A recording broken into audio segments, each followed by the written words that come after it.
Next gen astro நேயர்கள் அனைவருக்கும் வணக்கம். இன்றைய தினம் நாம் தெரிந்து கொள்ளக்கூடியது ஆவணி மாத சிறப்புகள் என்னென்ன, ஆவணி மாதத்தில் என்னென்ன சுப நிகழ்ச்சிகள் வருது, நம்ம என்னென்ன செய்யணும், எந்தெந்த நாளில் எந்தெந்த நேரத்தில் நம்ம செய்தால் நமக்கு மிகுந்த பலன்கள் உண்டு அப்படிங்கிறத பார்க்க போகிறோம்.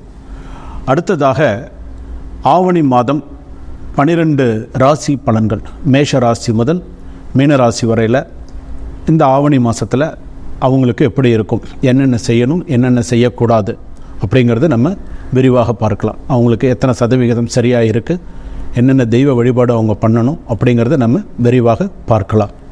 என்னுடைய பெயர் டாக்டர் வி ராஜ்குமார் குருக்கள். சென்னை ஆஸ்ட்ரோ விஷன் என்னுடைய பதிவு. அடுத்ததாக என்னுடைய கான்டாக்ட் நம்பர் வந்து பார்த்திங்கன்னா 9884530146. ஜாதகம், எண் கணிதம், பெயர் ராசி பொருத்தம், திருமண பொருத்தம், நிச்சயதார்த்தம், கல்யாணங்கள், கும்பாபிஷேகங்கள் அனைத்தும் சிறப்பான முறையில் செய்து கொடுத்துட்டுருக்கேன். பிரசன்னம் பார்க்கறது, வாஸ்து பார்க்குறது, எண் கணிதம், ஜெமாலஜி எல்லாமே என்னுடைய சென்னை ஆஸ்ட்ரோ விஷன்ஸில் நான் பார்த்துட்டுருக்கேன். ஆவணி மாத சிறப்பு பலன்கள் எல்லாம் என்னென்ன, ஆவணி மாதத்தில் வரக்கூடிய சுப விசேஷங்கள்லாம் என்னென்ன அப்படிங்கிறத நம்ம இப்பொழுது பார்க்க போகிறோம். முதலாவதாக ஆவணி மாதம் அப்படின்னு சொன்னாலே வந்து பார்த்திங்கன்னா தட்சிணாயன புண்ணிய காலம் அப்படின்னு சொல்லுவாங்க. ஆவணி மாதத்துடைய ஒரு மிகச்சிறந்த ஒரு சிறப்பு என்ன அப்படின்னு கேட்டிங்கன்னா விநாயகர் சதுர்த்தி. அதற்கு அடுத்ததாக வந்து ஆவணி மாதத்தில் மகாலட்சுமி விரதம் என்று சொல்லக்கூடிய மகாலட்சுமி விரதம். அதே போல் அடுத்ததாக வந்து பார்த்திங்கன்னா ஆவணி மாதத்தில் வரக்கூடிய ஒரு விசேஷங்கள் சனி பிரதோஷம் சுவாமிக்கு ரொம்ப விசேஷமானது. அதற்கு அடுத்ததாக கிருஷ்ண ஜெயந்தி, இந்த மாதிரியான சுப விசேஷங்கள் எல்லாமே வருது. அப்போ இந்த ஆவணி மாதத்தில் இந்த விநாயகர் சதுர்த்தி வழிபாடுகள் நம்ம எப்படி பண்ணணும், எந்த நேரத்தில் நம்ம செய்தால் நமக்கு சிறப்பாக இருக்கும். பொதுவாக விநாயகர் சதுர்த்தி அப்படின்னு எடுத்துக்கும்போது முதல் கடவுள் வக்ரதுண்ட மகாகாய கோடி சூரிய சமப்பிரப நிர்விக்னம் குருமே தேவோ சர்வகாரியேஷு சர்வதா கஜானனம் பூத கணாதி சேவிதம் கபித்த ஜம்போ பலசார பக்ஷிதம் உமாசுதம் சோக விநாச காரணம் நமாமி விக்னேஸ்வர பாதபங்கஜம். மகாகணபதி 32 விதமான 33 விதமான மகாகணபதி இருக்கார். ஹேரம்ப கணபதியிலிருந்து பாலகணபதியிலிருந்து தருண கணபதியிலிருந்து மகாகணபதியிலிருந்து இருக்கார். அப்போ இந்த கணபதியுடைய ஒரு விசேஷம் என்னவென்றால் இந்த விநாயகர் சதுர்த்தி. இந்த விநாயகர் சதுர்த்தி நாள் வந்து பார்த்திங்கன்னா 7ஆம் தேதி 8ஆம் மாதம் 2024 வருது. இந்த விநாயகர் சதுர்த்தியுடைய ஒரு நேரம் அப்படின்னு எடுத்துட்டா எந்த நேரத்தில் நம்ம விநாயகர் சதுர்த்தி வழிபாடு நம்ம வீட்டில் பண்ணலாம் அப்படிங்கிறது இருக்குது. காலையில் ஒரு 7:45 8:45 அந்த நாளில் நம்ம செய்யலாம். அதற்கு அடுத்த நேரம் அப்படின்னு சொன்னால் 10:45 11:45 இந்த 2 நேரத்தில் ஏதாவது ஒரு நேரத்தை பயன்படுத்தி நீங்கள் விநாயகர் சதுர்த்தி வழிபாடானது சிறப்பாக நீங்கள் உங்களுடைய வீட்டில் நீங்கள் சிறப்பாக செய்யலாம். அருகம்புல் சாற்றி விநாயகர் பெருமானுக்கு மோதகம் கொழக்கட்டைன்னு சொல்லக்கூடியதெல்லாம் சமர்ப்பணம் செய்து விநாயகர் பெருமானை நல்லா மனையில் வச்சு நல்லா பூஜை பண்ணி விநாயகர் பெருமானை மனசார நல்லா வேண்டிக்கோங்க. அருகம்புல் சாற்றி நல்லா பிரார்த்தனை பண்ணிக்கோங்க. அதுக்கு அடுத்ததாக வந்து பார்த்திங்கன்னா மகாலட்சுமி விரதம் மறுநாளே வந்து பார்த்திங்கன்னா 8 அடுத்தது மறுநாளே வந்து 8ஆம் தேதி உங்களுக்கு அன்றைய நாளில் வந்து பார்த்திங்க அப்படின்னு சொன்னால் மகாலட்சுமி விரதம். அந்த நாளில் விநாயகர் சதுர்த்தி மறுநாள் மகாலட்சுமி விரதம் இருந்தால் மிகவும் சிறப்பு அப்படின்னு சொல்லுவாங்க. அந்த நாளில் மகாலட்சுமி நம்ம வேண்டி 16 தீபம் வீட்டில் ஏற்றினோமே ஆனால் மிகுந்த சிறப்பு. மகாலட்சுமி விரதம்னே பேர் அதுக்கு. அந்த மாதிரி நம்ம இருந்தோமே ஆனால் 16 தீபம் ஏற்றி மகாலட்சுமி வழிபாடானது, வீட்டில் மகாலட்சுமி படம் வச்சுருப்பீங்க, 16 தீபம் ஏற்றுங்க. 16 தீபம் ஏற்றி வழிபாடு பண்ணினால் மிகுந்த சிறப்பு. செல்வ வளத்தோட குபேர வளத்தோட இருக்கலாம். சீக்கிரமாக உங்களுடைய கடன்கள் அடையும். இதுக்கு தான் மகாலட்சுமி விரதம் ஆவணி மாதத்தில் ஸ்பெஷலாக வரும். ஸோ அது கண்டிப்பாக செய்யக்கூடியது. அடுத்ததாக வந்து பார்த்திங்கன்னா சனி பிரதோஷம் மிகுந்த விசேஷமானது. அதாவது ஒரு குறிப்பிட்ட சனி பிரதோஷம் பார்த்தால் நமக்கு மறுபிறவியே கிடையாது அப்படின்னு சொல்லுவாங்க. சனி பிரதோஷம் சனியினால் ஏற்பட்டிருக்கக்கூடிய, அதாவது நமக்கு ஒரு நேரம் சரியாக இல்லை, அஷ்டம சனி நடக்கிறது, கண்ட சனி நடக்கிறது, பாத சனி நடக்கிறது அப்படின்னு சொன்னால் இந்த சனி பிரதோஷமானது மிகுந்த சிறப்பு. சுவாமி அம்பாளை தரிசனம் பண்ணுறது, சுவாமி அம்பாளுக்கு விளக்கேற்றுறது, சுவாமி அம்பாளுக்கு வந்து பாலாபிஷேகம் செய்கிறது, சனி பிரதோஷத்திலோட ஒரு வில்வ பிரசாதம் கிடைச்சாலும் மிக சிறப்பானது. அதனால் இந்த சனி பிரதோஷத்தை விடாமல் கண்டிப்பாக நீங்கள் சுவாமி தரிசனம் பண்ணுங்கள். எந்த ஊரில் இருக்கீங்களோ எந்த ஆலயத்தில் இருக்கீங்களோ சுவாமி தரிசனம் பண்ணுங்கள். அதற்கு அடுத்ததாக வந்து பார்த்திங்க அப்படின்னு சொன்னால் ராசியில் உங்களுடைய அன்றைய ஆவணி மாதத்தில் வரக்கூடியது கிருஷ்ண ஜெயந்தி. ரொம்ப விசேஷமான ஒரு நாள். அதிலே வந்து பார்த்திங்கன்னா கிருத்திகையும் சேர்ந்து வருது, அதில் இன்னும் சிறப்பு. ஸோ கிருஷ்ண ஜெயந்தி ரொம்ப விசேஷமான நாள். கிருத்திகை முருகப்பெருமானுக்கு உகந்த நாள். உங்களுடைய பிரார்த்தனைகள் நிறைவேறக்கூடிய நாள் அப்படின்னு சொல்லலாம். இப்போ நான் ஒரு பாட்டு பாடுறேன், நான் ஒரு பாட்டு போட்டியில் கலந்துட்டுருக்கேன், சில போட்டிகளில் கலந்துட்டுருக்கேன் அப்படின்னு சொன்னால் அதிலெல்லாம் நல்ல முதன்மையாக வரத்துக்கு அந்த கிருத்திகையானது உங்களுக்கு நல்ல ஒரு வழிபாடு, உங்களுக்கு நல்ல சிறப்பை தரும். அதற்கு அடுத்ததாக பார்த்திங்க அப்படின்னு சொன்னால் கிருஷ்ண ஜெயந்தி, கிருஷ்ண பெருமானுடைய பரிபூர்ண அருள் உங்களுக்கு அன்றைய தினத்தில் உங்களுக்கு இருக்கும். இதெல்லாம் பார்த்திங்கன்னா ஆவணி மாத சிறப்பு நிகழ்வுகள் அப்படின்னு சொல்லுவாங்க. ஸோ இந்த விசேஷங்களில் நீங்கள் பண்ணலாம்.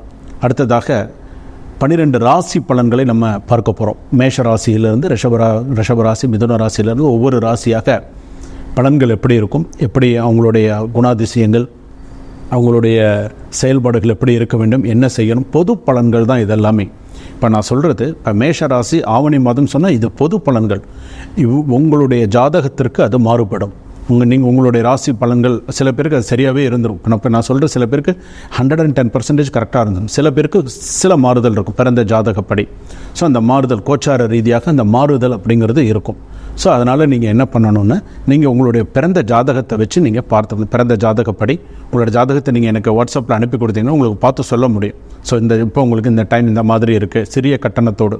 ஸோ உங்களுக்கு இந்த ஜாதகம் டைம் இப்படி இருக்குது, ஸோ இதுக்கு இந்த பரிகாரம் பண்ணுங்கள், இந்த கோவிலுக்கு நீங்கள் போயிட்டு வாங்க அப்படின்னு உங்களோட பர்சனல் ஜாதகத்தை நம்ம சில விஷயங்களை சொல்ல முடியும். சிம்மராசி நேயர்களே, உங்களுக்கு இந்த ஆவணி மாதம் எப்படி இருக்கும்?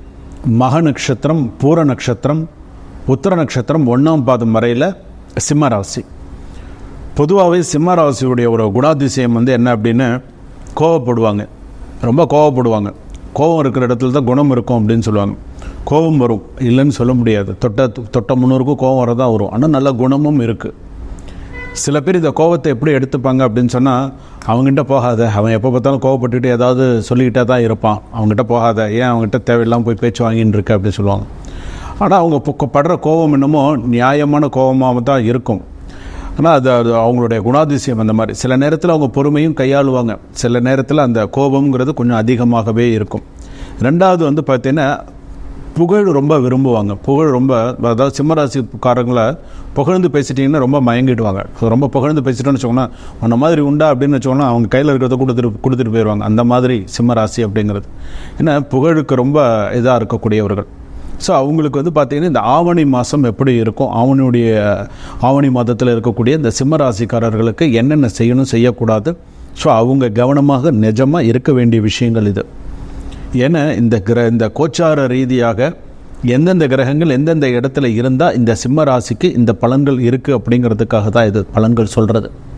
ஸோ இந்த கேட்குற நீங்கள் இப்போ நான் சொல்லக்கூடிய பலன்களை பார்த்துட்டு அதற்கு தகுந்த மாதிரி என்னென்ன செய்யணும் செய்யக்கூடாதுங்கிறத நீங்கள் ஒரு மைண்ட் செட் பண்ணி வச்சுக்கோங்க. ஸோ நம்ம இப்படி தான் இருக்கணும், இந்த மாதத்துக்கு இப்படி தான் அப்படிங்கிறத பார்த்துக்கோங்க. ஆவணி மாதம் முதல் விஷயம், சுபகாரியம் கைகூடும். தடங்களாக இருக்குது அப்படின்னு சொன்னால் இந்த தடங்களான காரியம் சீக்கிரமாக கைகூடும், அதில் எந்த விதமான மாற்றமும் கிடையாது, கண்டிப்பாக கைகூடி வரும். அடுத்ததாக தம்பதியர் இடையே வாக்குவாதம் ஏற்படும், வாக்குவாதம் தர்க்கம் ஏற்படும். தர்க்கம் வேண்டாம், நீங்கள் அவங்கள பேசுகிறது அவங்க உங்களை பேசுகிறது, இந்த மாதிரி தர்க்கம் வேண்டாம். நீ என்ன பெரிய ஆளா, நான் என்ன பெரிய ஆளா, எதுவுமே தர்க்கமே வேண்டாம், சண்டையே வேண்டாம், கூடியமான வரைக்கும் தவிர்க்கிறது நல்லது. குடும்பத்தில் இன்னொரு விஷயம், உங்கள் குடும்பத்தில் அடுத்தவங்களோட தலையீட்டை முற்றிலும் தவிர்க்கிறது நல்லது. நல்லா ஞாபகம் வச்சுப்போங்க, உங்கள் குடும்ப சண்டையில் அடுத்தவங்களோட தலையீட்டை தயவு செய்து உள்ளே கொண்டு வராதிங்க, அவங்கள உள்ளேயே கொண்டு வராதிங்க. ஸோ அது தவிர்க்கிறது ரொம்ப நல்லது. அடுத்ததாக பார்த்திங்கன்னு சொன்னால், சொந்த தொழிலில் நீங்கள் நேரடியாக கவனம் செலுத்தினா நல்ல பலன்கள் ஏற்படும். நீங்கள் விட்டுட்டீங்க அப்படின்னு சொன்னால் கண்டிப்பாக வராது. நீங்கள் நேரடியாக உங்களுடைய நேரடி பார்வையில் இருந்ததுன்னு சொன்னால் அந்த தொழில் வளம் பெருகும், இன்னும் நல்லாயிருக்கும். நீங்கள் கொஞ்சம் கேர்லெஸ்ஸாக இருந்துட்டீங்க அப்படின்னு சொன்னால் முடியாது. ஸோ உங்களுடைய நேரடி பார்வை அப்படிங்கிறது இருக்கணும், லாபம் உண்டு. அதே போல் உத்தியோகம் சிறக்கும், நல்ல உத்தியோகம்னா நல்லாயிருக்கும். நான் பிஸ்னஸ் பண்ணுறேன், தொழில் பண்ணுறேன் அப்படின்னு சொல்லி குறுக்கு வழியில் பணம் சேர்க்கணும்னு நினைக்காதீங்க. ஸோ அது உங்களுக்கு சேரவும் சேராது. ஸோ அந்த விஷயத்துலையும் கவனமாக இருங்க. குறுக்கு வழியில் ஆதாயம் தேடணும்னு நினைக்காதீங்க, அது உங்களுக்கு சரி வராது, போகவும் மாட்டீங்க. இருந்தாலும் அந்த மாதிரி ஒரு எண்ணம் இருந்தால் தவிர்க்கிறது நல்லது. அதனால் அவப்பெயர் உண்டு, ஒரு பதவியில் இருக்கீங்கனாலும் ஒரு அவப்பெயர் வந்துடும். ஸோ கவனமாக இருங்க. அதே போல் பொறுப்புடன் இருக்கவும், பொறுப்பான இடமாற்றம் ஏற்படும். நீங்கள் இப்போ ஒரு பதவியில் இருக்கீங்க சொன்னால் இதை விட கூடுதல் பொறுப்போட இடமாற்றம் ஏற்படும், கைகூடும். ஸோ வந்ததுன்னு அக்செப்ட் பண்ணிக்கோங்க. கோபத்தை தவிர்க்கவும். நல்ல கோபம், ரொம்ப கோபப்படாதீங்க. உங்களுக்கு அது உங்கள் இயல்பான இது இருந்தாலும் எப்படி இருக்கணுங்கிறத பார்த்து இருங்க. குடும்ப ரகசியம், உங்களுடைய குடும்பத்தில் நீங்கள் அடுத்தது ஏதாவது ஒன்று செய்ய போகிறீங்க, வீடு கட்ட போகிறீங்க, இல்லை லேண்ட் வாங்க போகிறீங்க, ஏதாவது ஒரு விஷயம் செய்ய போகிறீங்கன்னு, நான் இது பண்ண போகிறேங்க, இது வாங்க போகிறேன், இது செய்ய போகிறேன், நான் இந்த இடத்துல பணம் கேட்டிருக்கேன், நான் இந்த இடத்துல லோன் அப்ளை பண்ணியிருக்கேன், எனக்கு இது வந்துடும், இது வந்தோடனே நான் அடுத்து நான் இது வாங்க போகிறேன், தயவு செய்து சொல்லாதீங்க. ஒரு விஷயத்தை சக்ஸஸ் பண்ணிவிட்டு சொல்லுங்கள். ஏற்கனவே நிறைய திருஷ்டி, ஏற்கனவே நிறைய பொறாமைகள், எல்லாத்துக்கும் ஆளாகி தான் இருக்கீங்க. ஏற்கனவே கொடுத்த இடத்துல பணம் திரும்ப வரல, ஏற்கனவே பணம் நிறைய லாஸ் ஆகிடுச்சு வேறு. ஸோ அதனால் கொஞ்சம் கவனத்தோடு செயல்படுறது நல்லது. அதற்கு அடுத்ததாக பார்த்திங்கன்னா வாகன கவனம் தேவை. வாகனத்தில் ரொம்ப கவனமாக போய்ட்டு கவனமாக வாங்க. மருத்துவ செலவுகள் ஏற்படும், விபத்து ஏற்படும், கவனமாக இருக்கும். வாகனத்தில் விபத்து ஏற்படும், ஆணாக இருந்தாலும் சரி பெண்ணாக இருந்தாலும் சரி விபத்து ஏற்படும், கவனமாக இருங்க.